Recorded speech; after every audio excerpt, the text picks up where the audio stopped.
Genesis chapter 3. Now the serpent was more subtle than any animal of the field which God had made. He said to the woman, "Has God really said, 'You shall not eat of any tree of the garden'?"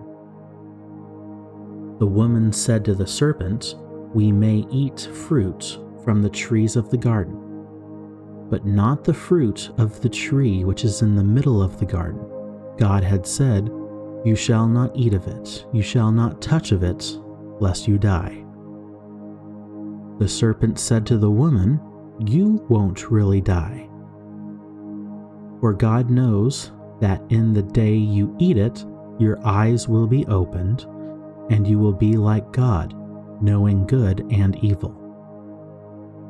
When the woman saw that the tree was good for food, and that it was a delight to the eyes, and that the tree was to be desired to make one wise, she took some of the fruit and ate. Then she gave some to her husband with her, and he ate it too. Their eyes were opened, and they both knew that they were naked. They sewed fig leaves together and made coverings for themselves. They heard Yahweh God's voice, walking in the garden in the cool of the day, and the man and his wife hid themselves from the presence of God among the trees of the garden. God called to the man and said to him, "Where are you?" The man said, "I heard your voice in the garden, and I was afraid, because I was naked, so I hid myself." God said, "Who told you that you were naked? Have you eaten from the tree that I commanded you not to eat from?" The man said, "The woman whom you gave to be with me, she gave me fruit from the tree, and I ate it." God said to the woman, "What have you done?" The woman said, "The serpent deceived me, and I ate."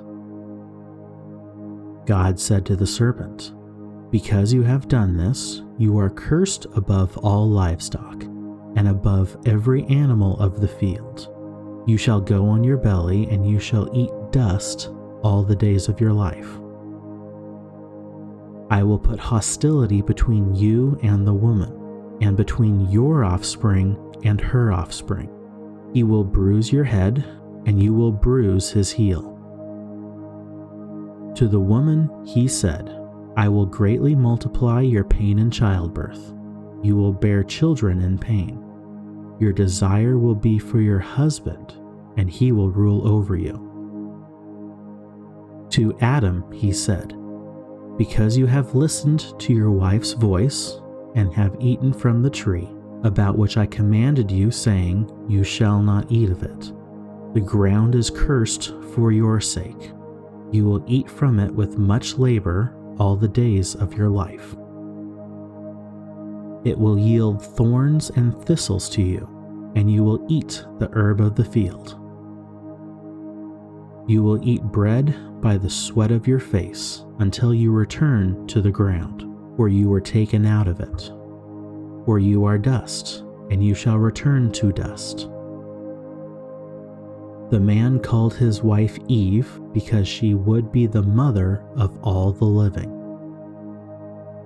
God made garments of animal skins for Adam and for his wife, and clothed them. God said, "Behold, the man has become like one of us, knowing good and evil. Now, lest he reach out his hand and also take of the tree of life and eat and live forever." Therefore, God sent him out from the Garden of Eden to till the ground from which he was taken. So he drove out the man, and he placed cherubim at the east of the Garden of Eden, and a flaming sword which turned every way, to guard the way to the tree of life.